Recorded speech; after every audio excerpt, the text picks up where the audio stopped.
What's going on, Tan and J Man Show Nation? It's Monday night. It's September 23rd, 2024. I'm back. I'm back. Thanks to our good buddy Evan Webb for filling in for me last week. J Man, you and Evan did a good job, like you guys always do. I listened to a little bit of it. So thanks for holding down the fort. I would say baking in the sun, but actually it wasn't too bad out in Arizona. That's nice. Yeah, that's nice. I It think was it was probably hotter here last week than it was there. It was pretty relaxing weather, especially in Sedona, which of course is in northern Arizona, so it's going to be colder up there.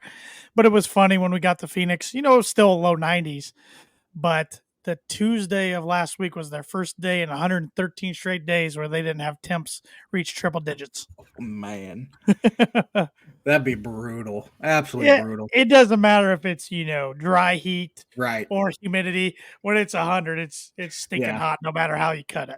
That's exactly what I said on the show last week. Like, it's Yeah. supposed to be in the 90s in Phoenix, and they say it's a dry heat, no humidity. 95 to 100 degrees is still 95 to 100 degrees. Still warm. Mhm. Still warm. So but yeah, you guys did good like you always did. So thanks for Much obliged. holding down the fort. But glad to be back at it this week with episode 410 of the pod. Hard to believe, but the numbers just keep climbing.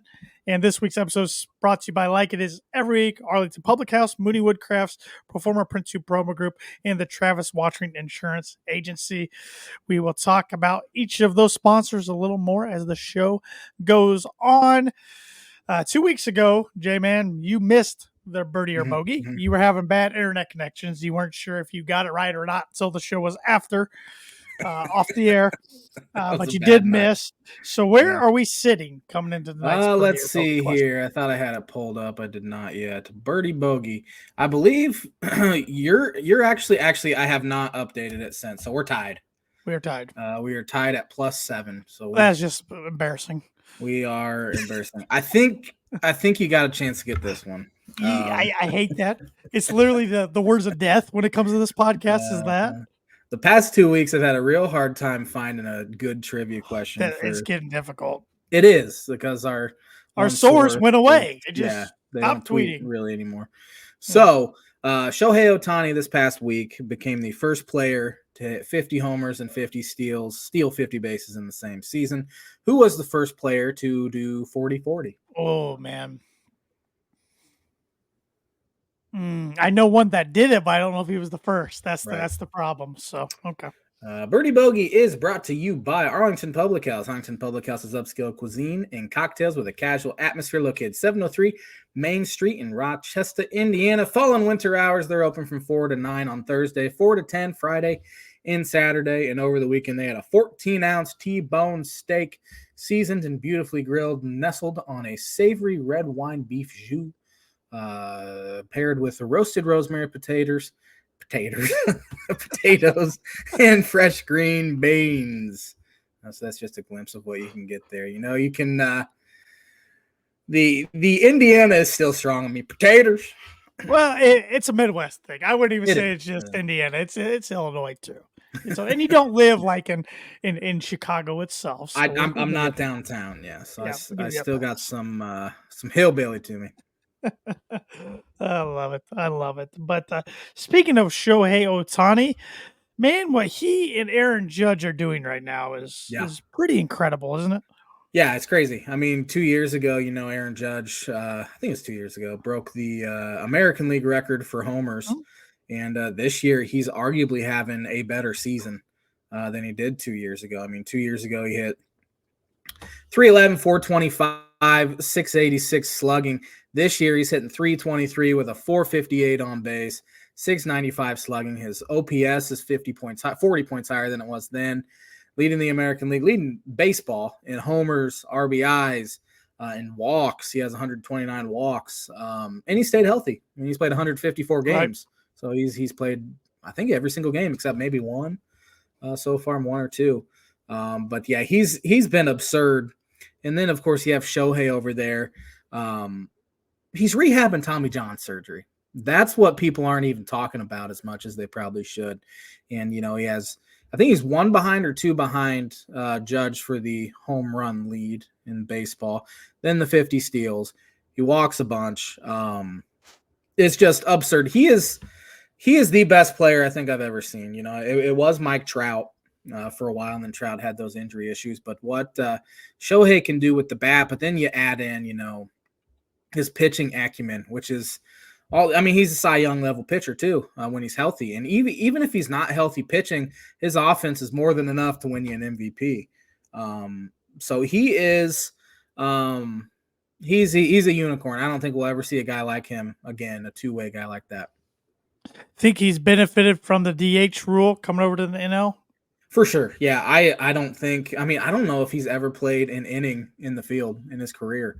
And if the National League still had, you know, the old school rules, I don't think he'd be playing in the National League. He might be playing in New York with the Yankees or the Toronto Blue Jays. Remember that whole saga in the offseason? JP Morosi tweeted, he's on a plane to Toronto. And he wasn't.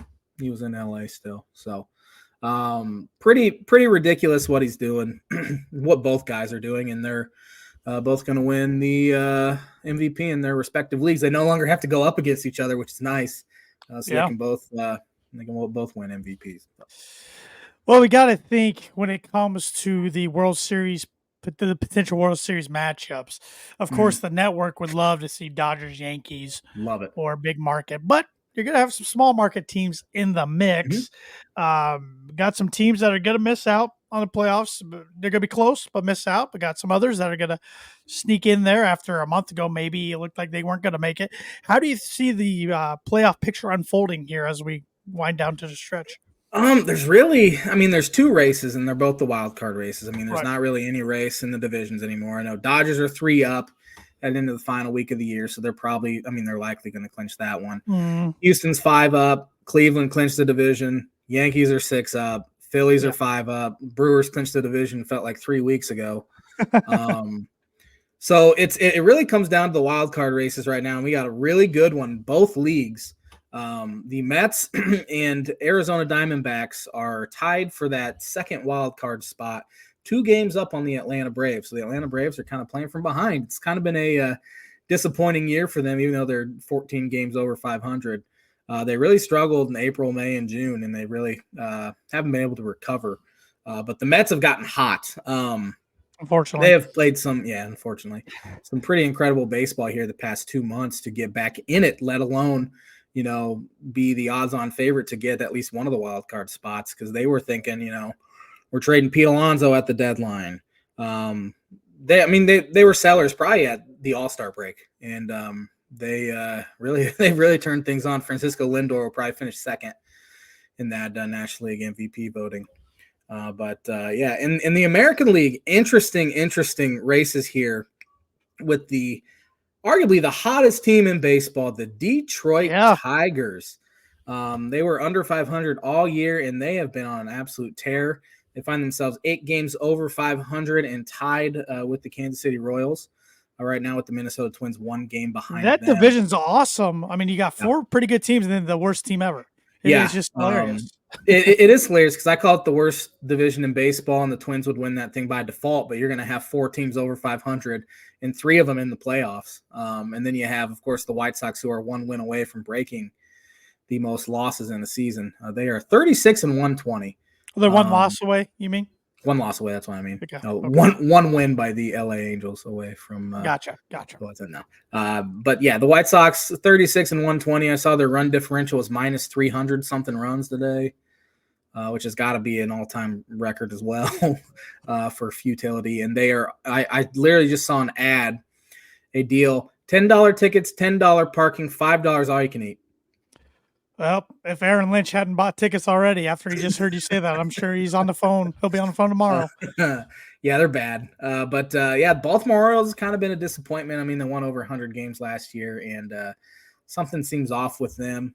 They were right there. I mean, they were winning the division pretty much all year, and the Yankees have really kind of stranglehold on that American League East. But the Orioles will be in the playoffs. They're 4 games up, unless barring something disastrous happening to them, they should be in the playoffs. And sticking with the AL East, there are 2 teams that, in my eyes, have been disappointing: the Blue Jays and the Rays. Mm-hmm. Yeah, the Blue Jays especially. I mean, you have all these young hitters, Bo Bichette's had the worst year of his career so far. Vladdy Jr. has been awesome, but then you have an older George Springer. Justin Turner wasn't very good, and they traded him at the deadline. They haven't pitched all that well. This was a team that I think people were expecting to get one of the wild card spots, at least, if not compete for the division crown. And then the Rays are always right there as well. But I felt like the Rays would take a step back this year, and they have a little bit, sitting here at 500 right now. And the Red Sox are another team that we thought was going to be just horrendous, and they find themselves at 500. But I think a lot of their fans would be disappointed because just 6 weeks ago they were making deals at the deadline and in a pretty good spot to get a wild card spot, and they have faltered down the stretch. But then again, of course, you got the Houston Astros, which you know how bad they started the season. I think they were 10 games under 500 in early May, and they were going to find a way to win that division, and they're going to. So, yeah, I'm looking at our predictions we made back on March 28th, or the week of that week of. I had the Orioles and the Yankees and the Rays, all three making it to the playoffs out of the East, with the Orioles winning the division. You had, let's see here. You had the Orioles and the Yankees making it out of the East, with the Orioles winning the division. Twins only out of the Central winning the division, and I was right there with it. I did have the Tigers second. I literally wrote in my notes, worst division in baseball, could have an under 500 team win it. And here they are with 4 teams over 500. I'm an embarrassment. I thought the Astros and Rangers would make the playoffs. So the Astros win the division. Rangers are the most disappointing team in baseball, in my opinion. You had the Astros, Rangers, and Mariners making it. Then in the National League, you had the Braves winning the East, with the Phillies also making the playoffs. I had the same. I had the Cubs. I don't remember this. I had the Cubs winning the Central, with the Cardinals also making the playoffs. You had the Cubs winning the Central, being the lone representative. You had the Brewers last. Yeah, a lot of people did coming into the year too, but they have something in that water there in Milwaukee. And then in the West, you had the Dodgers winning, with the Diamondbacks and Giants also making the playoffs. I had the Dodgers winning, with the Diamondbacks getting into the playoffs. And for some reason, I only had 6 teams in the NL. I must have not been able to do math that day. No, I remember I screwed up and somebody corrected us on. Well, I had 7 in the AL. So I don't know. Because for some reason I had NFL on the brain at the time, and I had 7 teams in the playoffs. I call myself a baseball junkie, and but another hot team that I should mention are the San Diego Padres. They were 50-50 at one point, and they have won 40 of their last 56 games. I don't think they've clinched a playoff spot yet, but they are in an incredible spot to do so, and they're still competing for the division crown. And I thought they'd take a step back, trading Juan Soto away. Well, our MVP and Cy Young candidates and World Series predictions, we'll see how those age. I mean, you're going to get the NL MVP. You had Ohtani, so that was a good prediction. Cy Young, you had Spencer Strider. Yeah, he hasn't pitched this year, I don't think. AL, you had Adley Rutschman. He's had a bad year.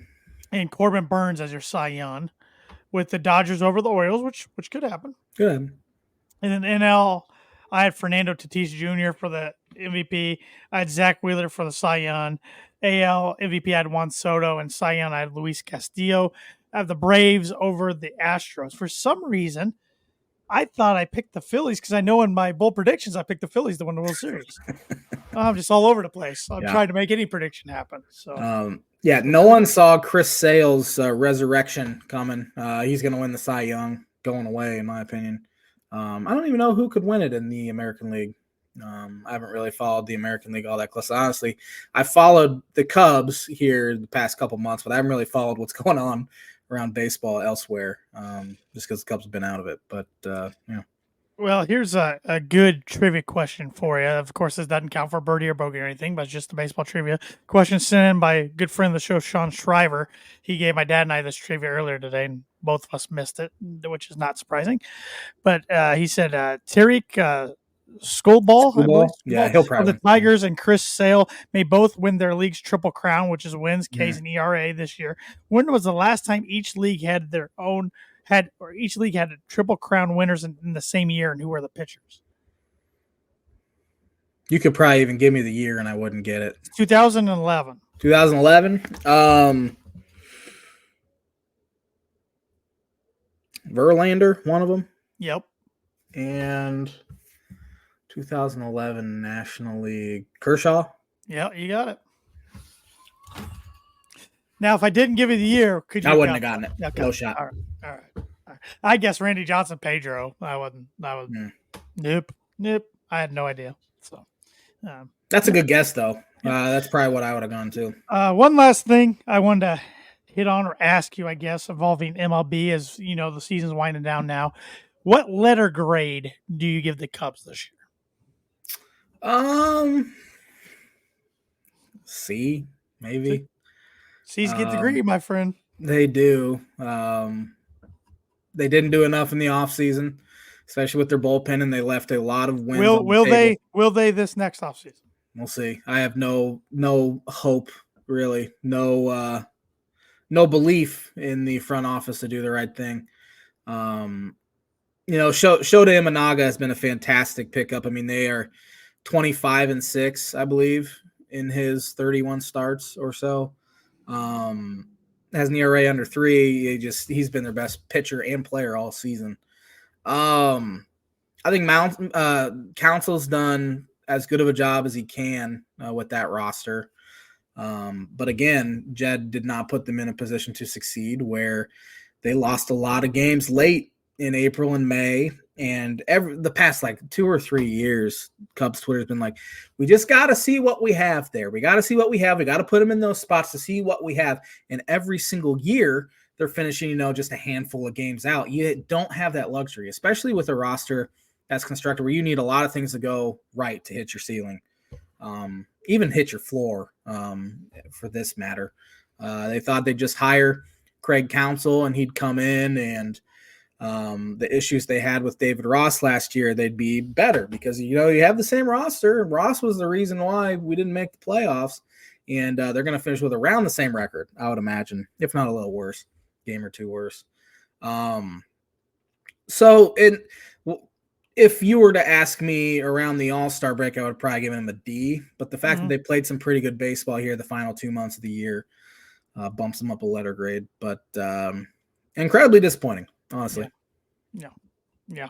I know you went on a roller coaster of emotions the offseason saying the Cubs were going to finish dead last in your bowl predictions too then, and in your actual MLB predictions were picking them to win the division. So kind of they have some needs. Pitching obviously is going to be a need for everyone. The free agent class is terrible. So it'll be interesting. They're gonna have to make some trades from their farm system. Jed hates to do that, and what he does is he holds on to guys for so long because he values them so much higher than the industry does that they lose all their value by the time he comes to trade them. So you're gonna have to deal from that prospect depth that they've created, which they do have a lot of prospect depth, and they need to find a catcher. They need to find, in my opinion, a second baseman. Nico Horner's been a solid player. He's not a game-changing type of player. He's a really good defensive second baseman. 10 to 15 years ago, this guy's probably an all-star. In today's day and age, you need to be able to hit for some power at that spot. And he has 5 homers this year, and he's played pretty much every day. First baseman, you got a young guy there, Michael Busch, that's had a really good year. Cody Bellinger has an opt-out, but I believe he's going to opt back in because he's not going to give up that $20 million because he's not going to make that on the open market. Center field's locked down. Pete Crow-Armstrong's been fantastic the final 2 months. Ian Happ's been good. They just traded for a third baseman. You have Dansby Swanson at short. So no expectations going in. And honestly, Jed should be operating this offseason like it's for his job, and it should be, but the Ricketts have given us no indication that they care enough to do anything about it. Well, one more. If it was the last time I do this during the season, hashtag fire Jed, fire Jed, fire Jed, fire Jed, fire Jed. I'll have a new one for you later in the episode. Oh boy. Oh boy. All right. Anything else around the world of baseball you want to discuss? Nope. Okay. Well, do you want to get educated? I actually have it pulled up. Do you want to get educated? Well, that's yes. I could always use to get smartened up. In 1845, the first baseball team, the New York Knickerbockers, organizes and adopts a rule book. It's interesting that nickname became a franchise in the NBA. That is interesting. On this day in Man, around the 40s. Right, fast forward 100 years. Oh boy. 1949, MLB Cleveland then Indians owner Bill Veeck holds a funeral services to bury the 1948 pennant. The That's Indians weird. have not won a World Series since. Well, I remember the Cubs blew up the Barkman ball. Yeah. Yeah. Yeah. Hmm. On this day in 1983, MLB Philadelphia Phillies, Steve Carlton is the 16th to win 300 games. He was a pretty good one. On this day in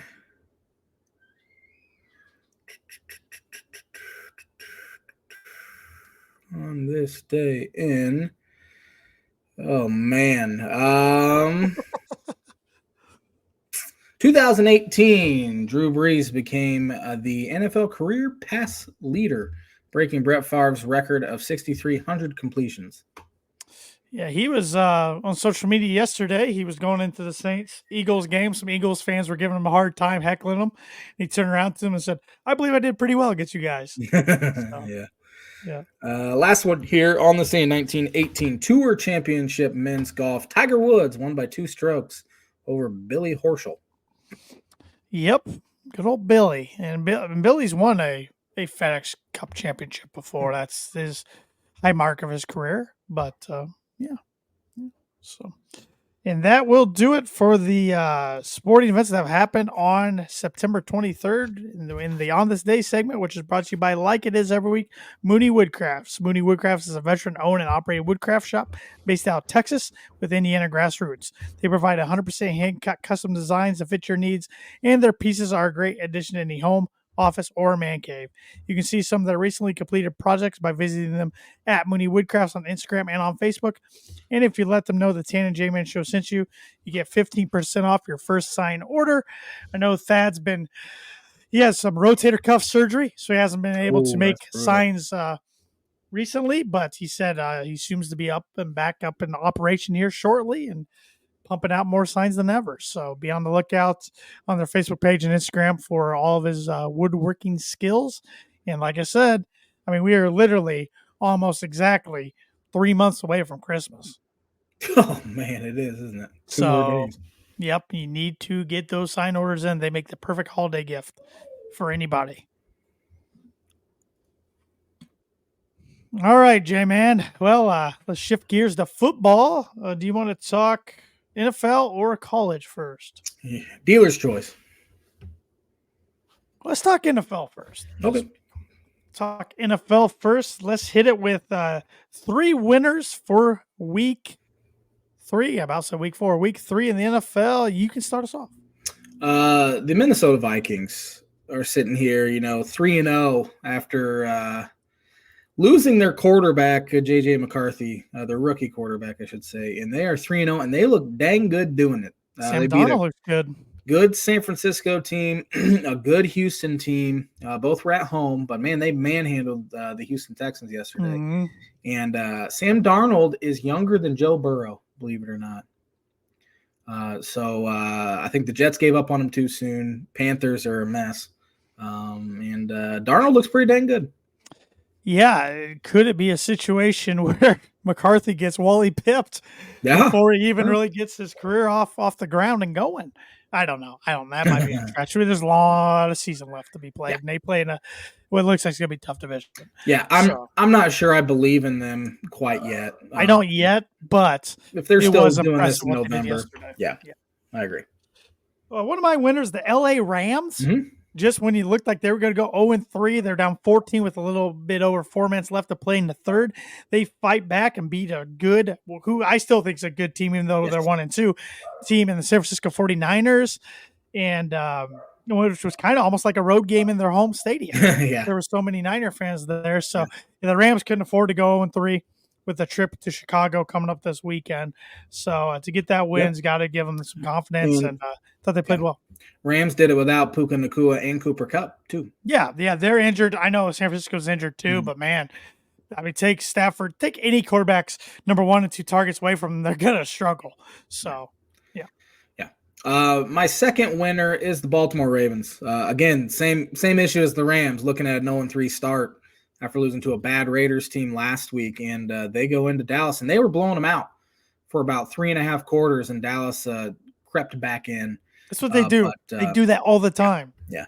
Huge win for Baltimore. They could not start 0-3. And I mean, it was just big for them. Yeah, they could not start 0-3. They got the Bills next week, and then somebody else tough the following week after that. So might be Cincinnati, maybe, or Pittsburgh. One of those two, I think in the division. But that's a good one. Number 2 for me, I'm actually going to put the Carolina Panthers in the winners division. I mean, they went from looking just lifeless the first 2 weeks to benching last year's number 1 overall pick and Bryce Young for the vet Andy Dalton. And what's Andy Dalton do? He comes in and throws for over 300 yards, 3 touchdowns, and they just destroyed the Las Vegas Raiders yesterday on the road. So I still don't think they'll win many games this year. So I'm going to take my chance and put them in the winners category. The probably one of a few times I have the opportunity to. Look at that, the value of having a legitimate backup quarterback. What a shock. My third winner is the Pittsburgh Steelers. They're 3-0. And they're winning with defense, and Justin Fields is playing probably the best football he's played in his career. I'd venture to say Mike Tomlin's a top 2 coach in the NFL to be able to win with this roster, win with Justin Fields. And they find a way to get it done. They just don't finish under 500 for 3-0. They're feeling pretty good about themselves. I think it's because of Russell Wilson and his team leading out of the tunnel ability. That's so odd. He still leads the team out of the tunnel. It's like, dude, shouldn't you let Justin Fields maybe lead the team out of the tunnel right now? It's a weird situation. He's the corniest son of a gun there is. Yes. My third winner, I'm going to do it. My Denver Broncos. Put them in the winner category. Not only did they defeat, which I still think is a good Tampa Bay team on the road, they destroyed them. Yeah. I mean, they dominated them. Bo Nix looked the best he's looked in 3 games. I mean, he still hasn't thrown a touchdown. He ran for one yesterday, but he looked calm, cool, confident yesterday.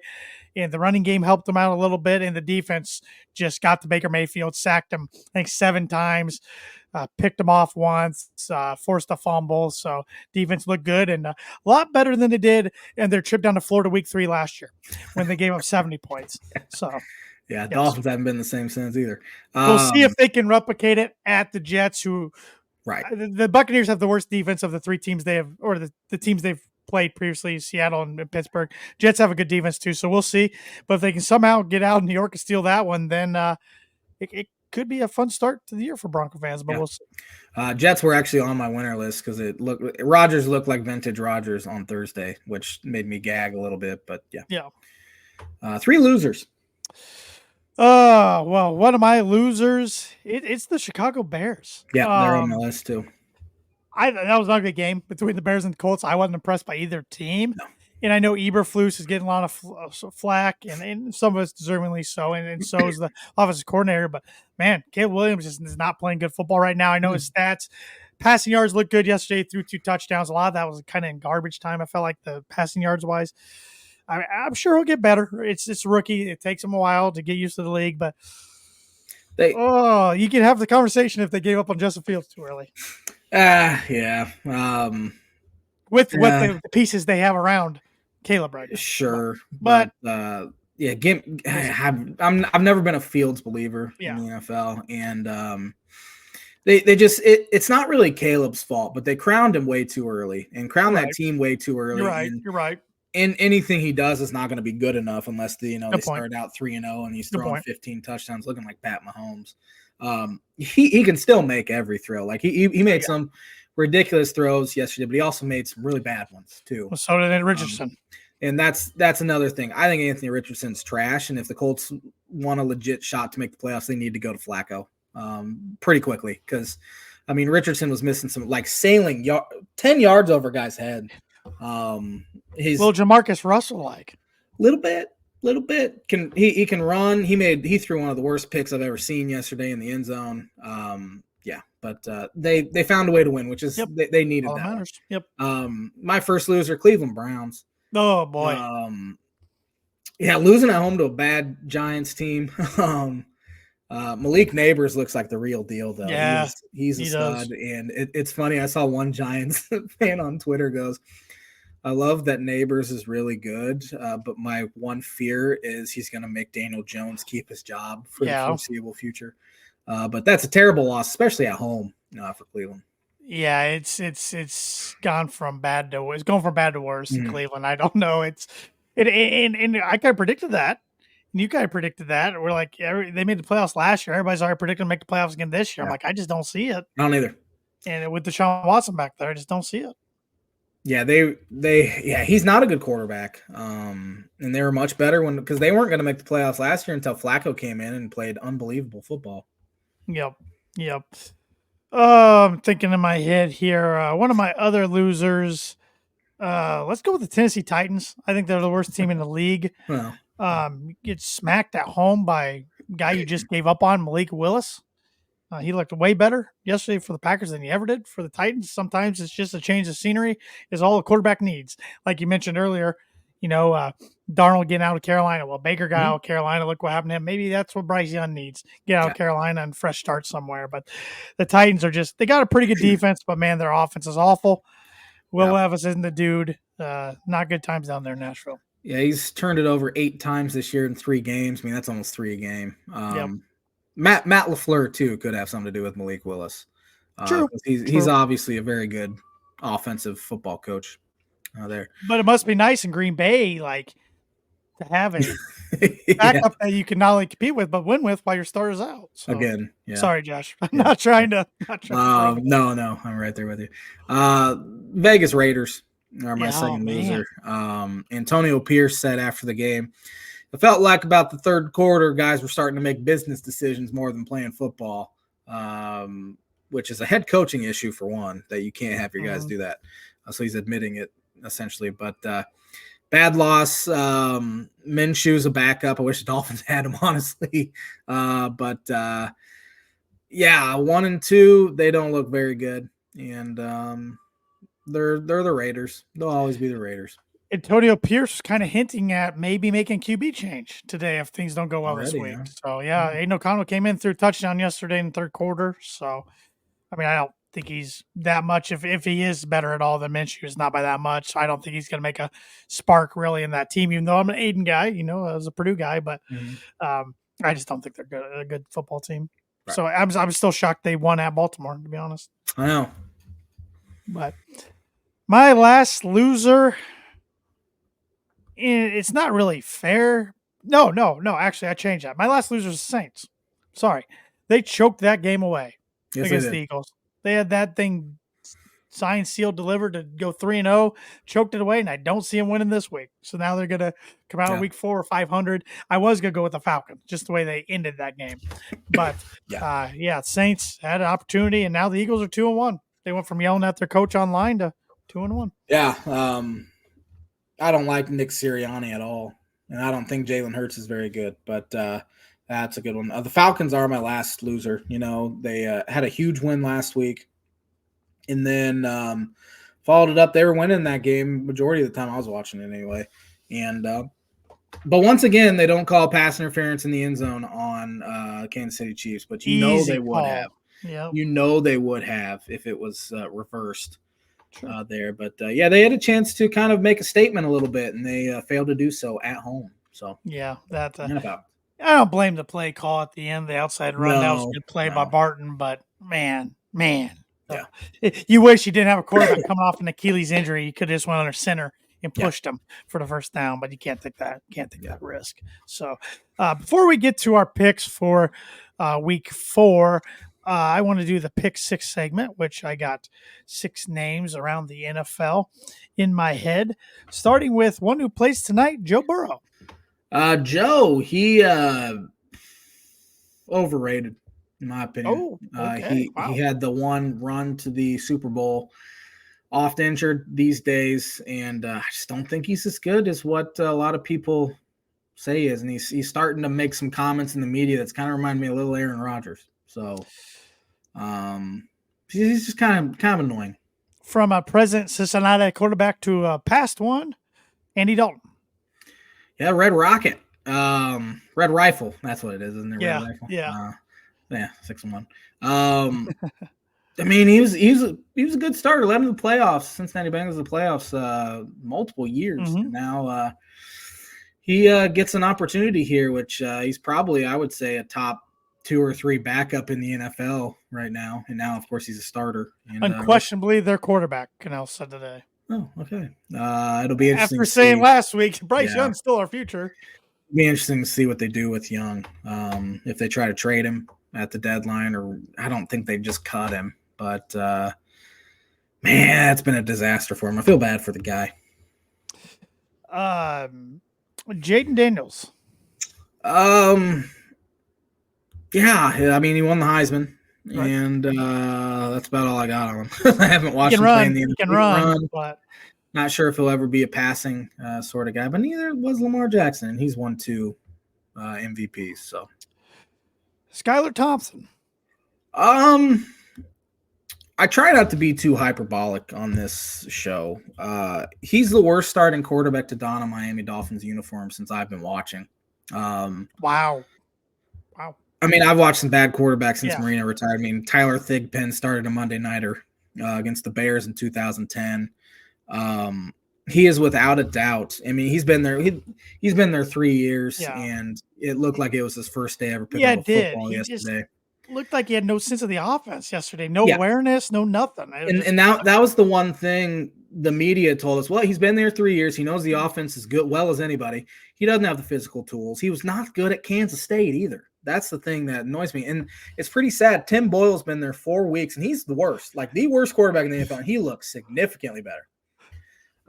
They had to throw one time between 2 defenders that was really good. There's no way Thompson would have made that throw. He wouldn't even attempted it. It is brutal. Play calling's been brutal. McDaniels needs to give that up. He said he would in the offseason if things weren't going well. Just something seems off. They're the only team in the NFL that has not led for a single second this year. They led with 0-0-0 against the Jags. Wow, that's it. I did not realize that. That's crazy. Defense is playing their butts off. I mean, the Seahawks had a stretch where they went -11, -6, -5, interception, 4 straight drives, and they set them up with good field position all day long, and just bad quarterback play, bad play calling, bad offensive line, and the new hashtag that I'm wanting to start is Fire Greer, their GM, because he's been there 8 years now. And went through this whole rebuild, and here we are. It's looking terrible now, and he's neglected the backup quarterback position, who's supposed to back up a guy who's been oft injured, 4 concussions in 2 years now. And Skylar Thompson will be fine. He'll be fine. Offensive line before the season, everyone had many concerns, and he's like, "You guys are the only ones past 3 years that have been talking about them. We're completely confident in these guys, and the worst offensive line in the NFL." He's paid a bunch of money to all these sexy players, but has neglected the spots where you win, which is D-line, O-line, special teams even. Yep. The special teams had, I think, 6 penalties yesterday. Oh, my gosh. Special teams alone. A lot of them are stupid. Guys leaving early on that stupid new kickoff that they need to just throw in the trash and go back to the normal one, for one. It is the dumbest thing. I watch college football, and then you go to the NFL, and like, this is just a gimmick. Like, it's stupid. Yeah, and I've seen it as a Denver fan the last 8 years too, that more times than not, Denver's had good defenses over the years, bad quarterback play. Eventually, and I know the Dolphins are in a different situation, a very tough situation, because their quarterback is hurt. Sure. It might be done, possibly for his career, who knows. He says he's fine. Eventually, that's going to cause a split in the locker room. Defense is going to get ticked off with the offense if they keep doing their job, and the offense can't score points, can't get first downs, can't give them breathers, and it's going to cause a crack. Ever since he got there, I've said I think Mike McDaniel's shtick will get old once they start losing some games. This is the first time they've been under 500 since he's been there. So we'll see what happens here the next few weeks, because they can't start Skylar Thompson. I don't want him starting Tim Boyle, but then you got, Tyler Huntley, who's only been there, 6 days now. I don't want them to make a panic move and throw a second-round pick at Jimmy G, even though he knows the offense. I don't really want Russell Wilson, but anything would be an upgrade at this point over what they've had. They almost have to do something before it's too late. Yeah, because, all these guys are getting older too. You don't want to waste a season just by sitting on your hands. Yep. Oh, Skylar Thompson will be fine. Tim Boyle will be fine. They're not. Neither those guys have not been fine anywhere. So. Two more for you real quick. Saquon Barkley. Saquon had a long touchdown run yesterday, and he looks rejuvenated since he's got out of my fantasy team's loving it. Yeah, I bet. And lastly, Dolphins, I guess you can say legend in a way, that passed Mercury Morris. Yeah, he was on the 72 team. He was a character, known for his drug use throughout the 70s. There's been stories about him being over at a drug house hours before the game, just hanging out with guys. So he's he was a good little running back, but he was more known for his personality than he was actually playing. He was fine player, but he was an eccentric fella. How I became to known of him was he was always the one that popped the champagne first. Yeah. It seemed like every year for the Dolphins when somebody the last undefeated team would lose. Yeah, that team's starting to drop like flies a little bit. It's been 52 years now. Yeah. Yeah. Well, that's going to do it for this week's Pick 6 segment, which is brought to you by Performa Print 2 Promo Grip. If you're looking for a trustworthy, dependable resource for your next trade show, company picnic, or sales meeting, Performa Print 2 Promo Group has over 50 years combined experience in promotional products and commercial print. They strive for fast and efficient response to all your print needs, so you need to look no further. Let them be your one-source print and promotional company today by giving Barbara Van Weinsberg a call at 574-210-3815. I got 5 of the 14 games right so far in our pick'em. It was my worst week ever. Of course, the week I don't have them on the show, I don't pick against you, of course. So I think I did a little better than that, but because I am in a Yahoo Pick'em league every week, I think I did a little better. Not by much. Not by much. Yeah, there were some upsets last week. Obviously, you have Carolina winning and Denver Baltimore winning and Giants winning, Denver winning. Mm-hmm. It was a good week for 0-2 teams. It was a much needed win for 0-2 teams that got it. But week 4 already. It's hard to believe. Yeah, it's flying. Starting with a Thursday night NFC East matchup, the Dallas Cowboys at the New York Giants. Give me the Cowboys for 11. I think they bounce back. I got the Cowboys for 9, so we're pretty close there. Another in-division game, the Saints at the Falcons. Saints were on top of the world the first 2 weeks, scoring a ton of points. You have another Shanahan there that's calling Kubiak. Sorry, Shanahan offense though. Yeah. Where's the Shanahan at that's scoring a ton of points? Is it in college somewhere? Yeah. Yep. Yeah. But anyway, a Kubiak is there. Mm-hmm. Shanahan offense though, so you got it. Yeah. I'm not a believer in Derek Carr. Never have been. Give me the Falcons for 9. I think they bounce back. I got the Falcons for 4. I think this is a good game, and it could swing either way. Rams at Bears, fascinating one here. Yeah, Bears need it. They should be 0-3, and Will Levis gave them week 1. Rams should be 0-3 as well, but they found a way to win last week. I like Matt Stafford, always have. Give me the Rams for 6. Taking the Bears for 3.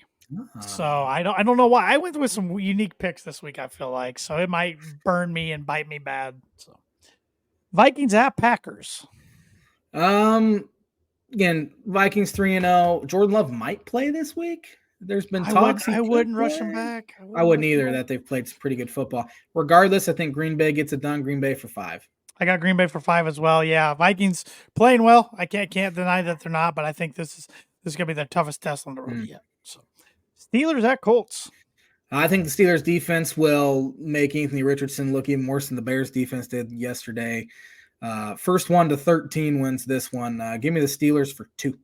I got the Steelers for 10. I don't know if the Colts can score 10 points against that defense. So Broncos at Jets. Broncos obviously look very good. So did the Jets, and because of that, I'm sorry, T-Dog. I'm taking the Jets for 15. Wow, I'm not that high. I'm taking the Jets for 7. But yeah, Aaron Rodgers has been our Broncos killer. Besides the 2015 game where the Broncos just killed him, but that was once a You could lifetime even defense. say Aaron Rodgers ruined last season by getting or 2 seasons ago by getting Nathaniel Hackett that job. That's true. That is very true because they can say all they wanted. They wanted Hackett to get Rodgers, and then yeah. I forgot about good old Hackett. That's going to be another storyline again as the Jets went into Denver last year and beat them. That was embarrassing. So we'll see. Yeah, I hope I'm wrong there. Denver's did not fly back home yesterday. They're staying out on the East Coast all week. That's smart. So they're staying at Greenbrier in West Virginia, I believe. Yeah. Country So, roads. yeah. So, Eagles at Buccaneers. Not a believer in this Eagles team. I do not like Nick Sirianni. Give me Tampa Bay for 3. I think they bounce back. I got the Bucks for 6. I think they bounce back as well. Godwin, Evans, Mayfield, they're too good not to. Mm-hmm. So the Cincinnati Bengals at Carolina Panthers. One of those games I wish I could watch the Bengals play tonight before I put points on it, but sorry. Yeah. Give me the Bengals for 14. I know Carolina had their fun in the sun for a week, but I think it's over. I got the Bengals for 11. Jaguars at Texans. I think Houston bounces back. Give me Houston for 13. Jags play here in about 15 minutes or so. I got the Texans for 12. They really let me down yesterday in my points, though. My goodness. Commanders at Cardinals. Cardinals had an opportunity yesterday to make a statement by beating the Detroit Lions, but they didn't. So no statement was made. Give me the Cardinals for 8. I got the Cardinals for 13. So I think they're a lot better than the Commanders are. Patriots at 49ers. Niners for 16. Yep, I agree. Niners for 16 as well. Browns at Raiders. This was a tough one to predict because both teams came off terrible home losses yesterday. But I'm taking Cleveland for 4. I'm taking the Raiders for 8. I think the Browns are that. I think Deshaun Watson's that bad. I do too. I just think he's agree. Cancer to that team. Kansas City Chiefs at the LA Chargers, and Chargers are probably without Herbert, I'm guessing. Yeah, Herbert's an oft-injured guy at this stage too. He's thrown for under 150 yards in all 3 games so far this year. Harbaugh ball, that's what I call it. Yep. Mahomes hasn't looked all that great either so far. Travis Kelce, is he done? He might be. He looks a little washed. However, give me the Chiefs for 10. I got the Chiefs for 15. I still think they're just better than the Chargers. Yeah. Bills at Ravens. This will be a good one. Yeah, tough physical matchup. Baltimore got a much-needed win yesterday, but give me Buffalo for 7. I believe in them. I got the Bills for 2. I think they win tonight. I think they're one of the best teams in the league. Yeah. Titans at the Dolphins. Monday Night Football. Oh man, there's a doubleheader and it's not the sole game on. 2 weeks ago, I'm like, man, Dolphins will beat that team by 35 points. But here we are. The Dolphins can't lose this one, J-Man. Cannot lose this one. Their schedule still sets up pretty easy going towards the bye. They have the Titans at home, and they have New England, and then the Colts. I mean, you could win if they can find a way to win 2 out of their next 3, and hopefully Tua comes back the game after the bye. I feel pretty good. This will be the J-Man's bucket prediction of the week. No idea who's starting for the Dolphins. I'm hoping it's Tyler Huntley. If Boyle or Skylar Thompson start, they have no shot. But however, I'm taking the Titans regardless. I think Titans are the worst team in football, but Dolphins are the worst team in football with Skylar Thompson and Tim Boyle as their starting quarterback. Titans for 1. I'm taking the Dolphins for 1. I think I know those Thompson and Boyle aren't dudes. I just think with Miami's defense, maybe they get some turnovers. They find a way to win a close one. It's at home. Hopefully that makes a difference. And lastly, Seattle Seahawks at Detroit Lions. Seahawks are the worst 3-0 team I think I've seen. They're frauds. They got to face a rookie in his first game, week 1. Then they got to face Jacoby Brissett. Then they got to face Skylar Thompson. Give me the Lions for, I think I had 12. I exited out before I memorized it. Yeah, Lions for 12. I got Lions for 14. Yep, I think they get it done. And who's J-Man's Book of Prediction of the Week sponsored by? J-Man's Book of Prediction of the Week brought to you by Indiana Farm Bureau Insurance Agent Travis Watching for life, home, auto, business, renters, workers' comp, and farm insurance. Contact Travis at 219-869-4561. His email is travis.watching@infb.com. And Travis has started his own insurance agency, Travis Watching Insurance Agency, still under the Farm Bureau umbrella. We'll have more information to come when he gets it to us, so expect that the logo and read to change a little bit. Sorry, J-Man. I know you've memorized it for 8 years now. All right, we got about 10 minutes left. Let's talk some college football. I've been putting it off long enough. Actually, let's go around the country. What were some of your big takeaways from week 4? My biggest takeaway, I think, is the Fighting Illini of Illinois. They come in, Are you back on the wagon? 8 wins. 8 wins. I'm sticking with the 8 wins. I don't know. I'll watch them, but I wasn't overly amped or ranked anything. 19th. They're ranked 19th. They're ranked 19th. They're 4-0. Luke Altmaier's probably been maybe the best quarterback in the Big Ten. He's had a really good year start to the season. Nebraska, it's funny though. It was their 400th straight sellout. They'd won, their 100th, 200, 300 straight sellout. They won all those games. This is their 400th. Friday Night Lights, the loudest venue I think a lot of probably the Illinois players have played at in their careers so far. It was absolutely rocking. They gave the students the day off, Nebraska did, to go tailgate all day. And Illinois goes in there and they moved the ball pretty much at will. Luke Altmaier made some really good throws. Defensively, they looked fantastic. They were harassing Dylan Raiola all game long, including in overtime. They went sack, forcing intentional grounding, little 10-yard play, and then sack to end the game. So, they look pretty good. Big one this week. They didn't get a late hit there in overtime. They're lucky. It would have been incredibly cheap, but it would have. But just like Illinois' luck. Don't even mess around. Yeah, that's what I'm saying. Just stay away from it. But, big win for them. Yep, sure. Also around the country, Tennessee, big win on the road at Oklahoma. SEC game, of course. Heupel was an Oklahoma legend. Tennessee looks like a national championship contender. They do. Yeah, with a freshman quarterback who looks like could be a number 1 overall pick type player here in a few years. Yep. Big win for Michigan, the big house against USC. Their offense wasn't good, but their defense got it done for them. Yeah. Elsewhere, not a ton of takeaways around the country. Kind of a week, especially first game window. Yep. This week's better. You got a lot of conference matchups go on this week. Only 8 games in the Big Ten, starting with Friday night, Washington at Rutgers. Washington gave up 5 points to Northwestern. That's a very Northwestern score to lose 24-5. Rutgers looking pretty good. Had a big win at Virginia Tech on Saturday. Give me Rutgers for 1. Yeah, they held on. They were up big against Virginia Tech. Virginia Tech came storming back to tie it, and Rutgers held on at the end. I got the Scarlet Knights for 1 as well. Nebraska at Purdue. This game is on the Peacock at noon on Saturday. It's supposedly sold out. It's homecoming, but I've seen a lot of people trying to sell their tickets. Yeah. The Notre Dame one was bad. You could just flush it, but then they didn't look. I mean, they obviously looked better. The Notre Dame one was worse than bad. That was absolutely pathetic. Yeah. They've been absolutely torched on the ground so far this year. Purdue and their passing offense has been awful. And Hudson hasn't looked good. I think, they don't really have. It seems like they don't really have wide receivers that can get open. Nope. Especially when you have your first 2 injured. Yeah, and their running game's been pretty good. I mean, Maccabee's averaging about 6 yards a carry. Reggie Love over 5. The offensive line hasn't looked good though. No, it's pretty bad all over. Give me Nebraska for 5. I got Nebraska for 7. It is Rayola's first road game. I just wish it would be a pumped up crowd. I just don't know how the crowd. I'm so mad at so many so-called Purdue fans that are already like, it's basketball season.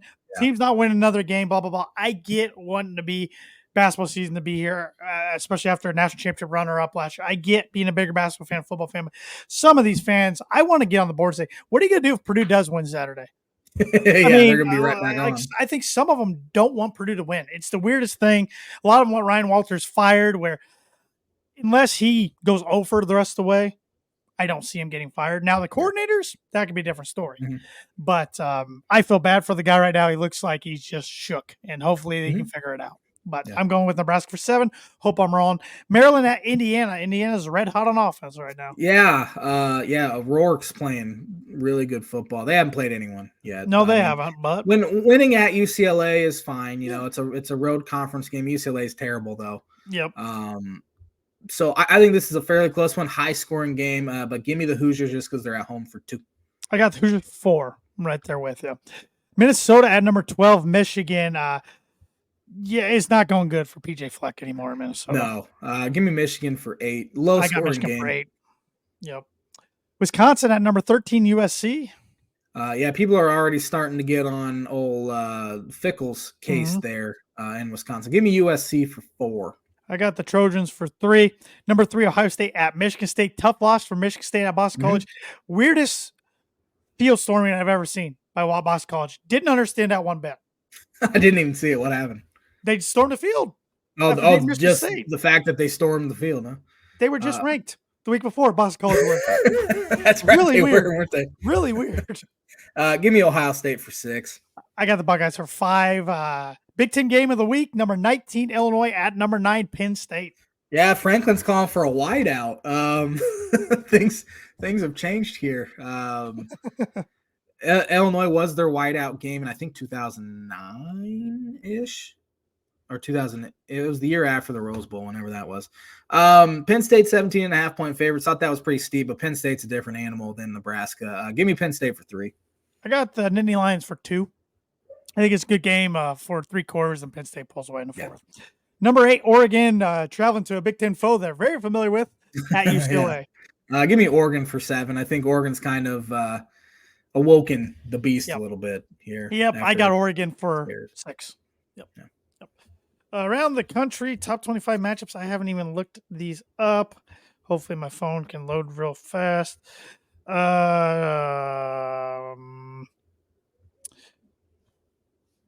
Virginia Tech will get beat there. I'm not going to worry about that one.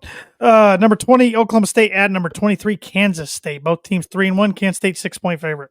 Yeah, Kansas State just got blown out by BYU over the weekend. Oklahoma State lost at home to – who'd they lose to? Utah. And Oklahoma State seems is one of those teams perennially ranked, but I've never felt them to be all that Ollie great. Gordon's been awful this year. Yeah, he hasn't been good. Their quarterback room's not been good. Give me Kansas State in that one. I'm taking the Wildcats as well. Number 24, Texas A&M, 3.5-point favorites over Arkansas, coming off a win over Hugh Freeze's Auburn Tigers. Even though Hugh Freeze will blame everybody but himself. Everyone but himself. Give me Arkansas. I'll take the Aggies at home. Speaking of Auburn, they're 2-point underdogs at home against number 21 Oklahoma. What's happened to Auburn? They were a power there for a few years. Oklahoma's not that great, but give me Oklahoma in a close one. I agree. Rematch from upset last year, number 15 Louisville at number 16 Notre Dame. Notre Dame 6.5-point favorites.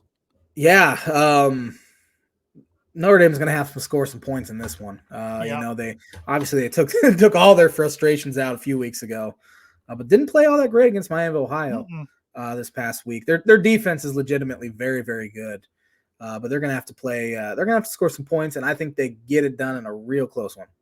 I'll take Jeff Brom and the Cardinals in a close one. Not going to predict this one because we're out of time, but Texas is 38.5-point favorites over Mississippi State. What happened to that program? Number 2, Georgia, 1.5-point favorites on the road at number 4, Alabama. Already, huh? September. Yeah. Oh, man. That's a tough one. Give me Bama just because they're at home. I'll take Georgia to be different, but that's going to be a good one. That's going to be a good one. And they're not ranked, but does Colorado make it 3 in a row at UCF? No. Give me Central I hope Florida. not. I am so frustrated with that game. They should have lost. Baylor just knocked the ball down. Yeah. They had 3 guys on Travis Hunter. And then literally they're diving into the end zone on 1st and goal, and the guy fumbles at the half-yard line into the end zone. Yeah. All I see is Travis Hunter for Heisman on my Twitter, which he's an amazing player, but I'm like, I don't know. I don't mind him as much as I.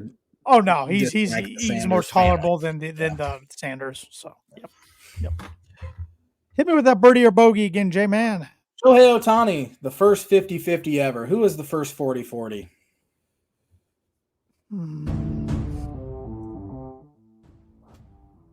Well, I know Barry Bonds. I don't think he was the first. I can't hear you. Was it Ted Williams? No, it was not. This answer, when I was scrolling through the On This Day, was in there. And so I'm very glad you didn't do the On This Day. Oh. Jose Canseco. First ever. Would have never guessed the Juice Head.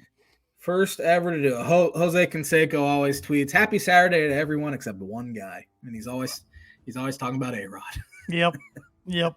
Thanks for watching the Tan and J-Man Show. We'll be back at it with another episode next Monday. Have a fantastic week, everybody.